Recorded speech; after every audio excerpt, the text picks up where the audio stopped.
Hello students, IT brain में आपका स्वागत।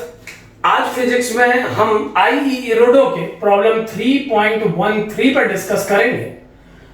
क्योंकि ये प्रॉब्लम ज्यादा लार्ज प्रॉब्लम है, इसमें बहुत सारे पार्ट हैं, तो हमने इसको डिफरेंट पार्ट में ब्रेक कर दिया। तो आज हम इसके पार्ट 1 पर डिस्कस करेंगे। तो एक बार आप पहले क्वेश्चन सुने। A thin straight rod of length 2a carrying a uniformly distributed charge q is located in vacuum.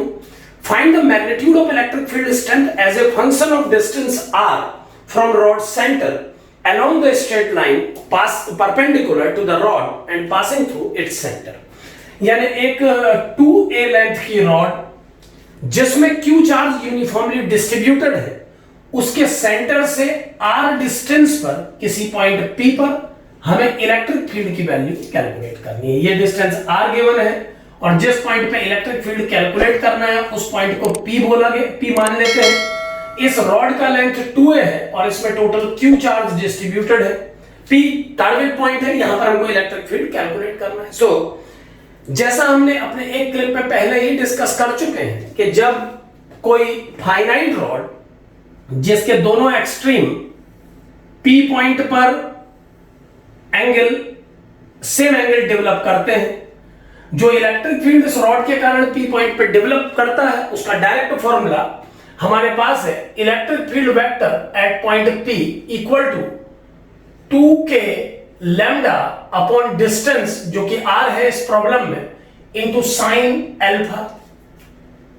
2k lambda by r into sine alpha, जहां अल्फा वो एंगल है जो इस रॉड के दोनों टर्मिनल पी पॉइंट पे develop कर रहे हैं, यानी सेमी एंगल इस पॉइंट पर है, अपर हाफ और लोअर हाफ के कारण बनने वाला एंगल।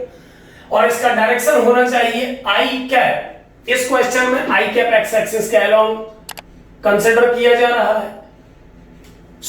इलेक्ट्रिक फील्ड के इस फॉर्मूले में अगर हम साइन अल्फा की वैल्यू पुट कर देते हैं तो साइन अल्फा की वैल्यू को रखने पर ये बन जाएगा। एक बार देखें, ये लेंथ 2a है तो ये a होना चाहिए, कंप्लीट 2a है तो ये a होगा, और इस r की वजह से ये होगा a square plus r square. इस ट्रायंगल से साइन अल्फा का वैल्यू हम इस फॉर्मूले में अप्लाई कर सकते हैं। तो ये बन जाएगा a upon under root a square plus r square into I cap. और चूंकि केवल मैग्नीट्यूड की बात की जा रही है, मैग्नीट्यूड इतना ही होना चाहिए, अब आई कैप लिखने की जरूरत नहीं पड़ेगी।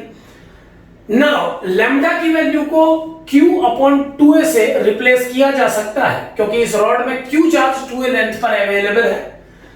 लैम्डा को q बाय 2a से चेंज करने पर इलेक्ट्रिक फील्ड का मैग्नीट्यूड आ जाएगा 2k a upon r into q upon 2a under root a square plus r square.